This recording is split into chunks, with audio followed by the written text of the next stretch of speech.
Welcome to the Propertybuyer Podcast, where we explore the world of residential and commercial real estate to help you make better decisions about buying, selling, or investing in all types of property. Join me, Rich Harvey, CEO of Propertybuyer.com.au and multi-award-winning buyer's advocate. Our podcast features expert interviews, market trends and insights, and practical tips for navigating the complex world of Australian real estate. Whether you're a home buyer, a seasoned property investor, commercial buyer, developer, or simply curious about the property market, our podcast is for you. Join us as we share our knowledge, strategies, and experience and help you achieve your property goals.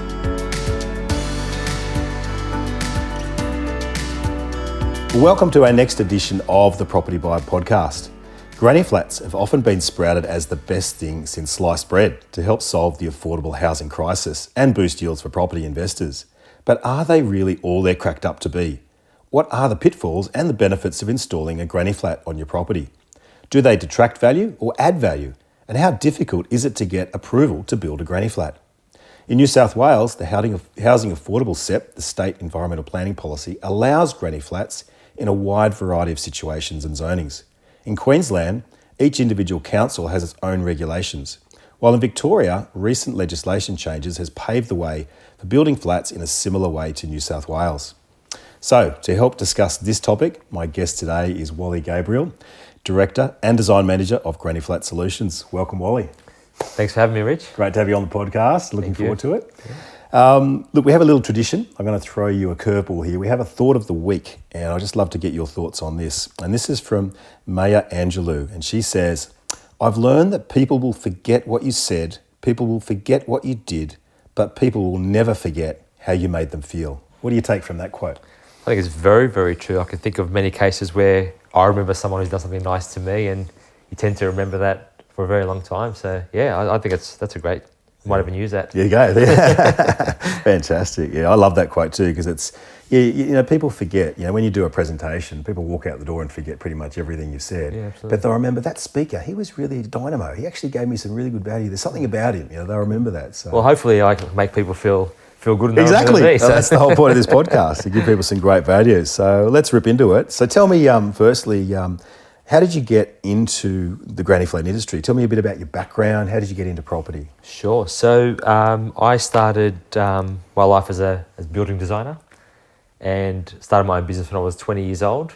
And I was doing plans for people, houses, extensions, those types of things. And granny flats wasn't a thing then. But I remembered I always liked the idea of designing practical spaces. And I didn't like oversized houses because they were, to me it didn't make sense. I thought design it for what you need and don't have any wastage. So for me, as soon as I heard about the affordable housing SEP and granny flats and what they were about, it was a no-brainer. I thought, I have to do this. This is a exactly perfect marriage, perfect fit. Yeah, absolutely. Yeah, great. Absolutely, yeah. Excellent. Yeah, great. Yeah. What did you study early on in your life? Did you do any I courses? studied drafting a course. Oh, perfect. Great fit. Yeah. And then from there, I remember wanting to go do an architecture degree afterwards. And I remembered one thing one of my TAFE lecturers said was, if you want to be a good designer, you need to learn how to build. And that rung in my head for such a long time that when I was contemplating to go do an architecture degree or what to do next, I decided to go do a building degree instead. Good on you. And I thought I'll come back and do my architecture degree later. But I have to say it's one of the best things I ever did because it's taught me so much about how to design properly. And I reckon there's a lot of tension between architects that have these pie-in-the-sky, designs that look amazing on paper, but it's completely impractical to build, right? Absolutely. Yeah. And I teach all my staff that just how to you got to think about the building as you're designing. Every line you draw costs something, or it's there for a reason. Yes.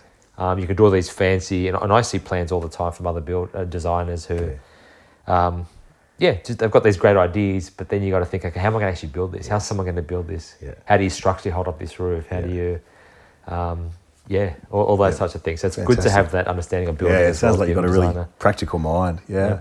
And tell me about the company that you're a director of, Granny Flat Solutions. How did that come about? What sort of inspired the creation of that? And I guess what sets you apart in the industry? Yeah, so as I said, the SEP came out in 2009. Spent a bit of time analysing it, understanding it. And by 2010, I approached my two brother-in-laws. One has a building background. The other has sort of a marketing, customer service, sales background. And we sort of had a chat and thought, this is a good concept. This whole granny flat thing, it's still new. I thought, what a great idea. Let's all use our different levels of expertise and, start a granny flat business. And at the time, it was meant to be a side hustle. I'll continue doing my drafting and design, and, the others would keep doing their thing. Yep. Not knowing at the time how early it was or how it was about to explode. Yeah, absolutely. Yeah. But saying that, being the family that we are, it's something that we've always held very strong as our core values, and we try to show that to our customers as well. We have a lot of people come through our office and they just love the vibe of it. They feel very comfortable, and we're the three of us get along so well. We do our own things. It's a great match, but we love to speak to our customers and give them the reassurance that they're dealing with a reputable company and things like that. So people like that. Awesome. How many granny flats have you built since you started? The last count we did was probably about a year ago, and it just exceeded the 2,000 mark. Wow, that's awesome. Well done. Congrats. Yeah, that's a great achievement. Yeah, absolutely. Thank you. So, Wally, what are some common misconceptions that people might have about granny flats, and how do you address them? One of them is that, and this comes back from when we first started doing granny flats, people didn't quite understand what they were. People still sometimes think of a granny flat as a sort of a cheap sort of garage conversion / just a little vibro shack down the back kind of thing. Or a substandard type accommodation.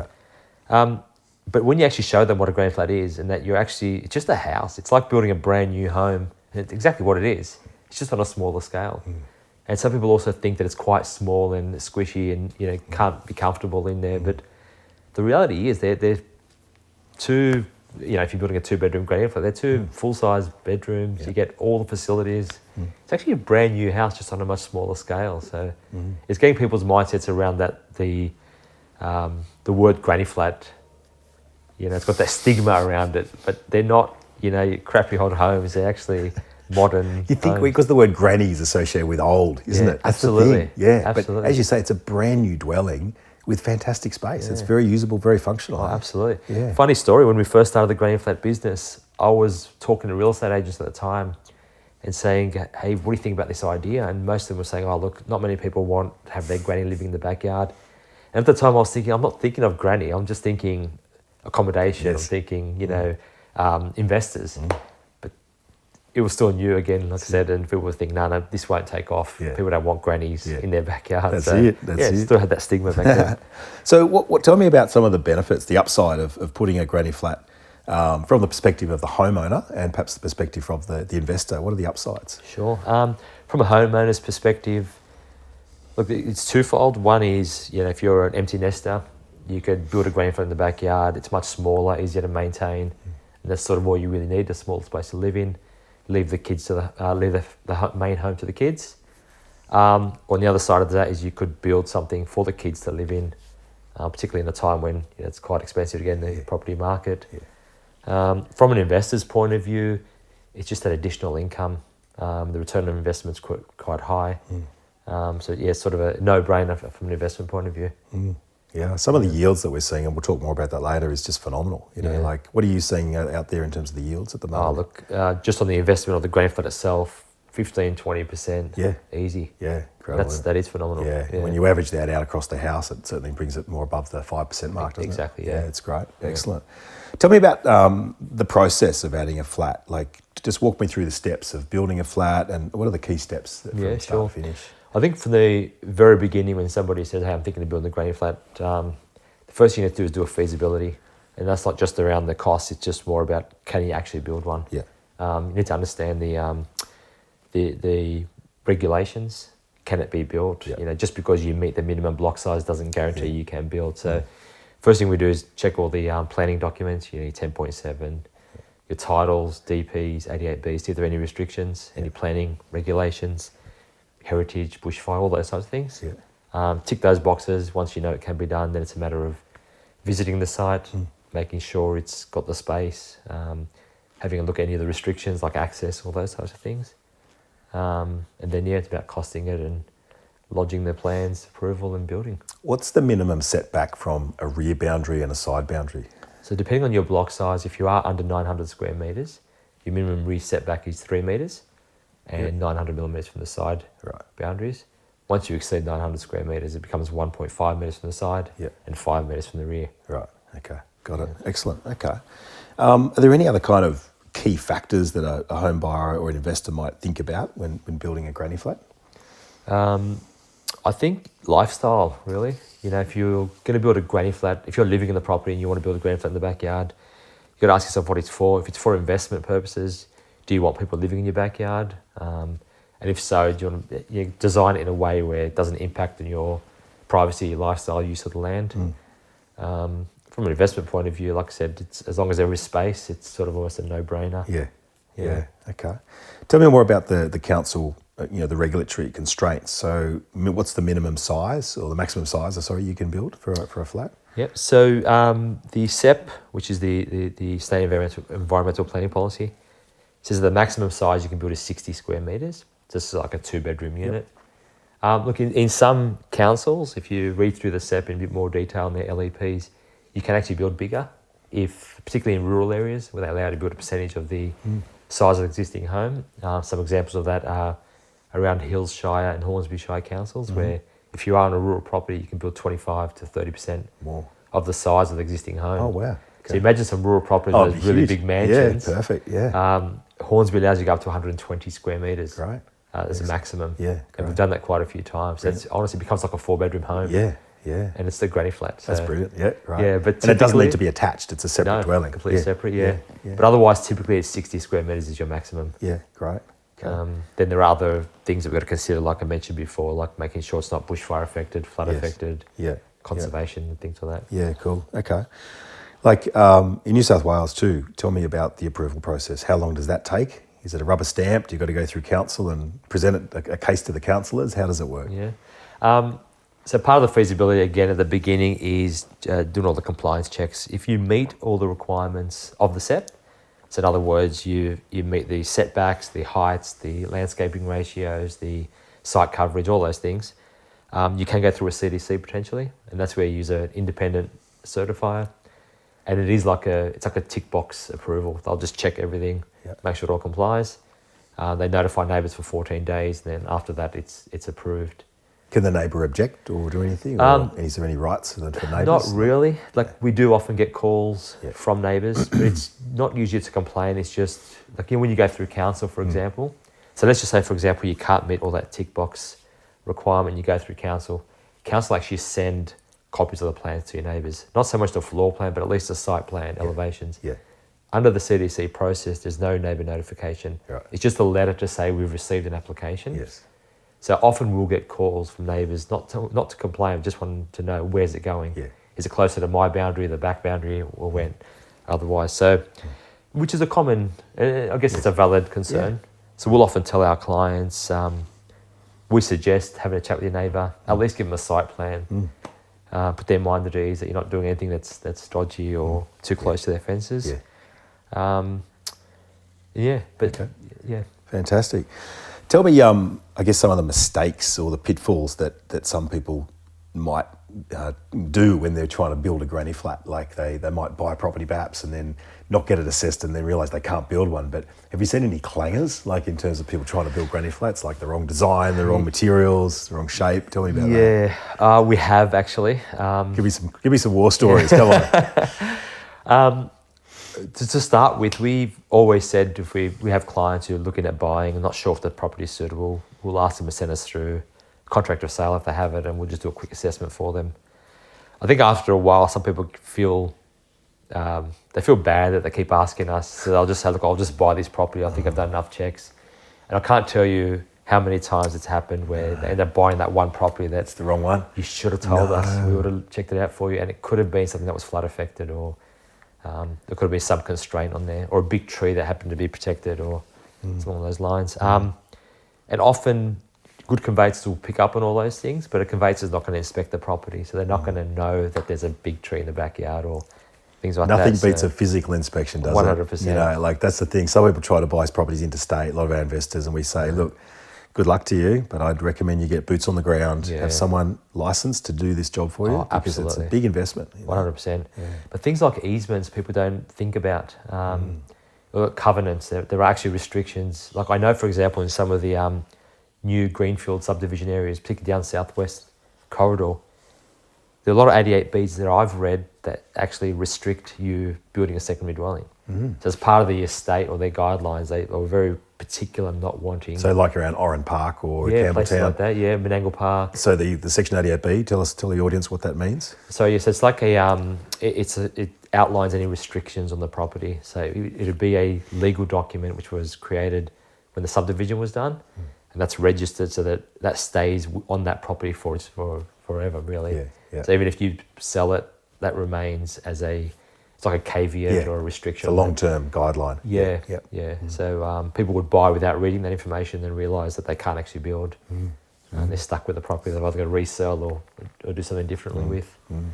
But yeah, we've also seen lots of properties where, or just clients have got these great ideas what they want to build, but it's just the wrong area. So you're trying to build this glass box in an area which just doesn't fit in, So, but yeah, I've seen them often. We really appreciate you tuning in to the Propertybuyer Podcast, and I hope that you're finding our expert interviews helpful. So that we can keep providing this information and growing our audience, we rely on word-of-mouth recommendations. If you found this information useful, could I please ask you to share this podcast with your friends, family and colleagues, and ask them to subscribe to the Propertybuyer Podcast. It would be a big help, and we'd be very grateful for your support. Thanks once again for sharing the links. And now, let's get back to the podcast. So let's talk about how granny flats may or may not add value to a property. What's your view on that? Because when granny flats were first suggested, it was like granny flats, but they'll just detract from the value of the property. What are you seeing out there? Are you seeing evidence of that or not? From the research I've done, and I'd love to get your input on this as well, Rich, but the research I've done, I've seen a lot of properties that are selling with a granny flat on there, and the value of that resale compared to another one in the same area, it's usually, or I've found anyway, it's about the same as what you'd spend on the granny flat. And I actually saw this, I think it was in Collerton many years ago. There were two houses for sale in the same street, one with and one without a granny flat. This was a while ago, but the one with the granny flat was selling for about $120,000 more than the other. Yeah. And they looked like they were similar size, similar spec home, number of bedrooms and whatnot. So, and that's stuck in my mind as that's always been the case. But I don't know. I'd love to get your thoughts on what you think as well. Used to be the common perception. And in fact, it's actually, it's really suburb dependent. I mean, Collerton, for those that don't know, is in Sydney's western suburbs, out near Penrith. It's a lower demographic area, but great area for investors. A lot of our investors were put into those areas around there. And we've done hundreds of flats ourselves in those areas too, Wally, and done really well. Back in the day, talk about 2009, 2010, we were buying houses out there for like $300K, doing a granny for like 100, and you're getting $800 a week rent, like 10% yields. It was amazing, right?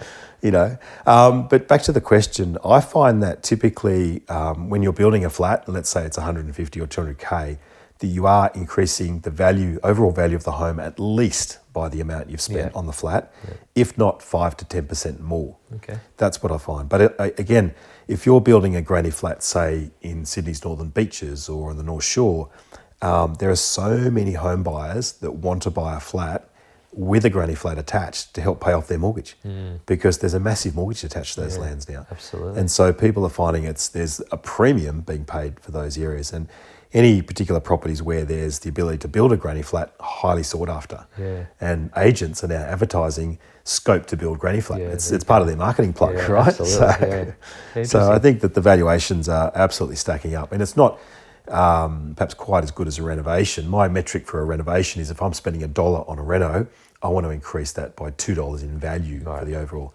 thing. If you're spending a $200,000 granny flat, will it increase by $400,000? No, Probably not likely, but probably 50 or more, maybe to 100 more. And that's been my experience in building a granny flat too. Yeah, it's good. It's interesting because we do get investors who ask the question, should I buy a property, put a granny flat on and sell it? Yeah. And to me, I think building a granny flat's a great investment, but it's a longer term investment, not so much a short term one. Exactly. The gain is going to be what you paid. It's not worth it if you want to sell it straight away. But from a longer term, increase in rental income and Exactly. the Yeah. yield. It's unbelievable. Well, you think about it, if we can do the metrics on it, but if you buy the flat, you might have, if you're getting $30,000 a year in rent for it, let's say you paid it off in 6 to 7 years, and then it's just going to keep chipping away at your mortgage thereafter. Absolutely. Right? Yeah. And with the CPI and everything in that period, there'd be more rent than it is now. Exactly. Yeah, true. Yeah. The other thing is, just back to the question about adding or detracting from value, I think there is certainly times where you wouldn't put a granny flat on properties that are more prestige, or in an area where if you're selling it to another buyer and it would impinge on privacy, for example, and some families they want the big block, they just don't want that sort of issue with having someone walking down the side path every day. Yeah. And that's a very valid point as well. And we have had clients ask our honest opinion. We had a client in Warrawee, which is sort of North Shore, Yep. North Shore. Up North Shore. And the house itself was absolutely gorgeous. And he's saying, should I build a granny flat? I said, look, yes, but I want you to consider it of the house. The house itself's got this old charm about it. Yeah. So we said, our honest recommendation, if you're going to do it, try to match it. Put some of those elements into it. Don't just build a cheap cladding. Yeah, so otherwise it looks out of place. Oh, absolutely. Yeah. And I honestly believe that will add value. Yes. Because it'll be like a miniature version of the main house. That's a really good point. Yeah. Cost a bit more, but worth it. Otherwise, it looks like an add-on, a tack-on. Absolutely right. Yeah, no, that's a really good point. We've had cases where the backyard was quite small. It would fit the granny flat, but for you to walk out of the main house, have another building right, smack bang in your face, you've got to manoeuvre around it to get to your backyard. And sometimes it's just not the right solution, I think. Got it. Yeah, cool. So could work against you. Tell me about financing of granny flats. So they're how do home buyers and investors typically come up with the funds to build a granny flat? And are there any kind of special restrictions in terms of financing? Look, I think it's pretty much the same avenue you'd go through for building a new home. It's either a construction loan, that's probably the big one. Line of credits, those types of loan packages. But another big one, which I've sort of seen over the last few years, has been self-managed super funds. So when we're dealing with a client, I'll say the owner of the property is a super fund itself. Yeah. I don't know all the legalities around it, but I know that people who have the money in their super funds could use that. So I do know the answer to that question. I'll answer it for you. Yeah. So it's simple. You can get a house in your super fund, but you can't borrow to build the granny flat. So you need to use the cash. The money needs to be in the inside the super fund. Okay. There is probably some clever arrangements, but you can't actually borrow because there's really technical rules around that. Yeah, but again, speak to your accountant about that if you're interested in that. Yeah, cool. Tell us about, I guess, some success stories of people have built through you and so what they've got out of it. Tell us where you're building. Just tell me a few stories. Yeah, sure. I think the success for these clients hasn't been so much a monetary thing, but more in what it's done for them. One particular case I could think of was a client had a disabled daughter, and they'd gone through the whole SDA, trying to get funding to fix the house, and the way the house was situated, it was just wouldn't work. Yeah, it wasn't going to work. It was going to cost way too much, and they kept dismissing the idea of a granny flat because they just thought it was going to be small and not going to work for them. But we worked with them for some time. The property was based in Concord, and ended up designing and building it was a 1-bedroom granny flat. Cool. With everything they needed, so that the wider doorways, the kitchen bench top heights, the light switches, everything. And for them, that's a success. Right? They got their daughter into it. She's still living in the property. Great. Parents are still close by. They've always got a carer who stays in the granny flat with her. But that's fantastic. Yeah, forget the money side of it. Yeah, absolutely. It's helped them so much. And what about generational living? Have you seen a lot of people come into your business and they've got literally elderly parents, grandparents want to live near the family? Have you seen much of that? Yeah. Honestly, that happens almost every day. Any particular areas you're seeing that happening? Look, I think a lot of it I've found has been sort of North Shore, Northern Beaches area, and maybe that's just because where we are based geographically, we do a lot of work in those areas. It's those with the big blocks and just need that additional space. It's parents are getting older, they can't come up and down the stairs anymore. So the grand flat's perfect for them. It's all they really need. They don't need the 5-bedroom home anymore. So it's great. It's it's sustainable. It's a smaller home, easy to maintain and clean. And on the flip side of that, I think I might have mentioned it before, is the sort of younger couples or teenagers who just can't afford to buy a house anymore. So they can take out a loan and the parents will be guarantors on the property. it's a $200,000 investment, or anywhere between 150 to 200,000 type thing, and then it's easier to pay off and manage. Yeah. Yes, they don't see the value of it when they move on, particularly as a young couple, but it's got somewhere for them to live. Yeah, So brilliant. it's huge. Yeah. Fantastic. So I know we've sort of touched on this before, but is there any other potential drawbacks associated with granny flats that people should be aware of? Is there anything like where you'd say, look, it's just not suitable to build, or it's not the right type of solution for you? Yeah, probably on the smaller lots where they're really trying to squeeze it in. And numerous times we've told the client, look, we don't think it's the right solution. Yeah. It puts us out of a job, but that's what we would do. Yeah. That's what I'll do if it's my property. Good on you. Yeah. And sometimes you just got to ask them what they're really trying to achieve. Yeah. Because you can actually build studios, like studios which have only a 1 metre side or rear setback as opposed to a granny flat. Right. And sometimes you find that all they really want was some additional space. Like a home office or something like that. Yeah. So they thought the granny flat was the right solution. Yeah. So when you speak to them, it's like, why don't you just put a studio instead? It's only half the size, but that's all they really need it for. Got it. Yeah. It's not, so you can't live in it, you can't rent it out. But it doesn't take up the whole backyard then, for exactly example. right. Yeah. But yeah, to me, I think the drawbacks are more around those smaller properties where you're just trying to squeeze it in. Yeah. It might comply. Yeah. It'll still work. Yeah. But is it the right solution? Yes. Is it going to suit your lifestyle? Yeah. I think that's really important to understand. Yeah, got it. Yeah. I've seen, I think I saw one up the road here, and it was like almost like a glass house. They try to get so much solar, but I'm thinking that would just cook you in summertime. It's just way too much glass, you know. Absolutely. Yeah. So we've talked a bit about multi-generational living, but let's talk about, I guess, design trends. And you're a designer. I guess you love kind of adding a bit of flair. What's the newest thing, and what's exciting? What's sort of making an impact in granny flat design at the moment? Yeah, good question. From a design perspective, it's interestingly enough, after COVID or during COVID, we saw a huge trend towards people wanting space to work, even in a granny flat. So it's something we'd never even thought about before. And even I think for a lot of homeowners, they really thought about working from home. But all of a sudden we had people saying, okay, I want to build a granny flat, but I need a study nook or a desk space or somewhere, even if it's in the living space. As well as the 2 bedrooms. Yeah. Yeah, gotcha. Yeah. So that sort of had to change the way we think about trying to find that space and, where do you take it away from?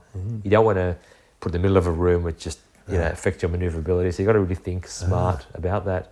My brain's ticking over. I'm just trying. Show me on the paper. You can't do it on a podcast, but I'd love to know. What's your solution? Look, study nooks can work quite well. Yeah. Sometimes it's in a hallway space. Right. You're elongating the bathroom and putting it up against it or things like that. But we've done it quite a number of times and quite successfully, I feel. Wow. Okay. Sometimes you put it behind a cupboard door so it's not messy. Yeah. Or the other one is having one large bedroom and then one smaller one. So the smaller one acts as a storeroom / study room. Got it. So funnily enough, we're doing so many more 1 bedroom with a secondary study type room than the 2 bedrooms. And for some homeowners, they actually like that because they feel that if they're living in the main house and renting it out, they can sort of control the number of people living in there. They're not going to get a big family. Yes. It might just be a couple or a single person because it's got that smaller bedroom. Yeah. Yeah, perfect. And then from a materiality perspective, people are getting more creative. I think a lot of people watch shows like The Block and things like that, and they see different uses of materials. And we often get asked now to do some really weird and wonderful like what? shapes. Tell me some materials. I think like the use of metal, colour-bond on walls. Yeah. I know it's not a new thing, but once upon a time I'd never done one on a granny flat, and all of a sudden we're doing feature walls and it was stack stone on exterior walls or external. External, yeah. But it's interesting, right? It gets away from the rectangular or square box. Have you ever built one out of copper? Not copper. I've seen copper buildings, which are really interesting. I mean, there's some beautiful properties in the eastern suburbs, and I've seen some when they look great when they're built, and they go that sort of greenish change colour after a period of time, but pretty specky. Yeah, never done that, to be honest. But even internally, people are asking for VJ paneling on walls and just add a feature wall and add a bit of colour and texture, and it's interesting, right? It takes it away from this boring old shack to really comfortable modern type home. And what are people building the exterior walls out of? I know when I did my one with you guys, and I was all fixated on getting brick. I wanted a brick. I wanted a solid brick granny flat. And then when I sat down with your designers, they said, Rich, you'd realise it's going to be 1 square metre less internally because you're going the brick, because you've got your 90, your cavity. How big's the cavity and all that? It's overall, it's 250 millimetres. Yeah, 250 mils. Yeah, and I as opposed to 100 for... hadn't thought of that, whereas it's 100 with the clad, right? and the cladding lasts just as long, doesn't it? Absolutely. Yeah. So I think reframing your mind as to, because I didn't want it to reduce the internal space for the tenants, and I thought, well, if it's going to be cheaper, so it was a win-win for me. But what are people typically building the exterior walls out of these days? Look, people still have that mindset that brick is stronger, and without going too technical, the brick itself is just a veneer. It's not holding up your roof. Yeah. If you think about any building being built, the timber frame goes up, the roof sits on that, and then they put the veneer on the outside. So structurally, there's no difference. It's just a veneer. It is. That's all it is. So people still have that mindset though that brick is stronger. So you do still get a strong, a sort of alliance to that. People really want it, and you can't change their minds. But yeah, people are thinking outside the box a bit more these days. And when you do show them different materials, the fact that you could, add different colours, splashes of colour to it, and so on. And I mean, there are so many companies now that do different claddings, styles and thicknesses and whatnot. So you can be quite clever with it. And as you said before, I tell a lot of people, you pay more for brick and you get less. Yeah. Because you do. You're now sacrificing your bedroom spaces, you're living, because of the thickness of that wall, which is counted as part of your 60 square metres. So, well, I really like the design process, and here I'll disclose to all our audience, I built one through Granny Flat Solutions, and it's not a blatant plug, but at the same time, I really enjoyed the experience, particularly the design experience, and particularly getting the little entry foyer done and making that a little bit fancy with the thick posts at the front, and then having an external undercover area, like a little terrace. I think it's so good for tenants just to have an outdoor area where you can sit and look at the backyard, and that's still under the roof area as well. It's really important, Are there any other fancy design features you're throwing in? Are you putting in loft bedrooms or extra en suites or anything? Yeah, look, I mean, we've done a 4-bedroom granny flat once. Wow.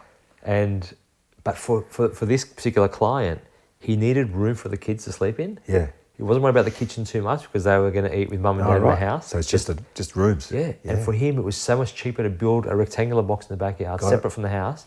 Particularly the way the house was situated, it's quite high out of the ground at the back, and for him to sort of close off the subfloor. So that's a great solution. There you go. It's brilliant. Yeah. So for him, it was so adaptable. Cheaper to build this. The kids got somewhere to sleep. Yep.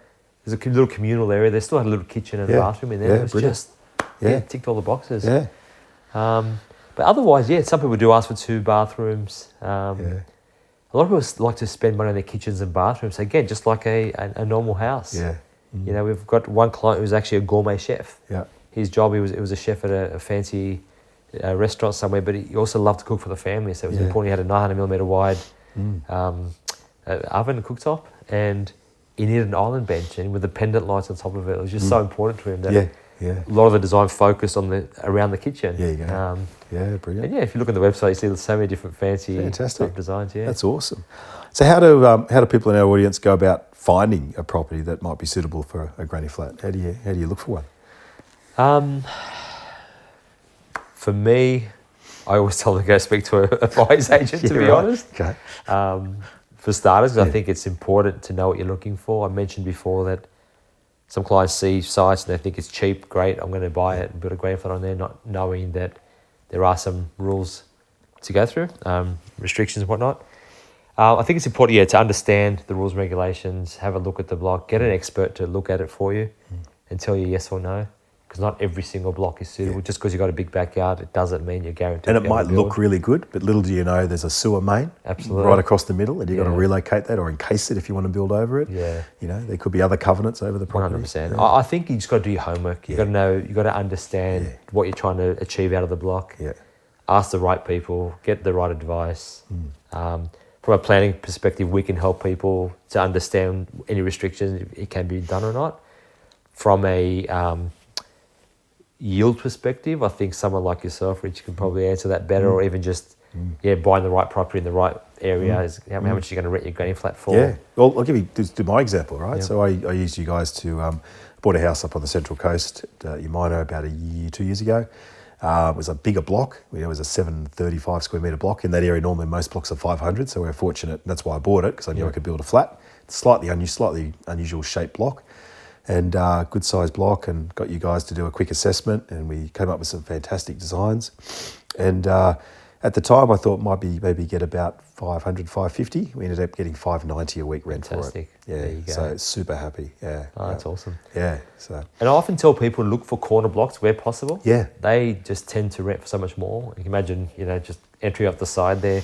Yep. They're cheaper to build as well. Like from a building perspective, for us we've we have to navigate most of the time down in a 1 metre wide pathway on the side of the home. So having that access makes it cheaper to build. So those types of little tricks, and check the way the property's sloping. If it slopes to the rear, chances are there could be a sewer in the back.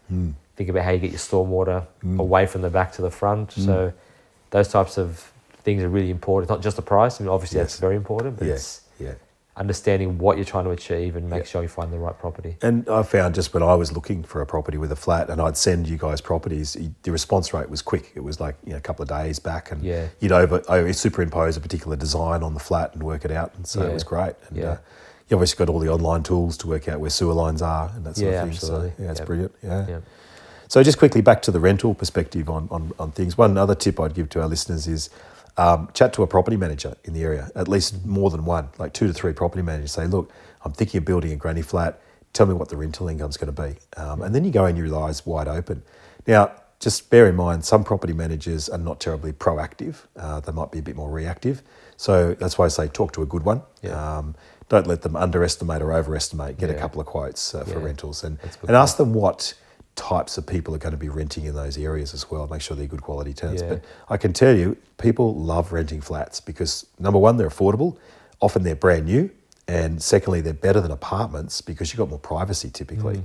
And you're not quite as close to your neighbour when you're in an apartment. That's right. So no strata fees. No strata fees. Those things as well, Yeah, I've got 2 properties with granny flats in my portfolio, and I don't think I've had them vacant for more than a week ever. Yeah, wow. Always, as soon as they're vacant, bang, they're just rented straight away again. It's fantastic. So one question I get asked a lot is it worth doing a 1-bedroom granny flat? And the only reason people want to build a 1-bedroom is if the space is a bit smaller. And I often do tell them speak to a real estate agent and see, because the cost difference between a 1 and 2-bedroom to build is not significant. Yes, it's quite.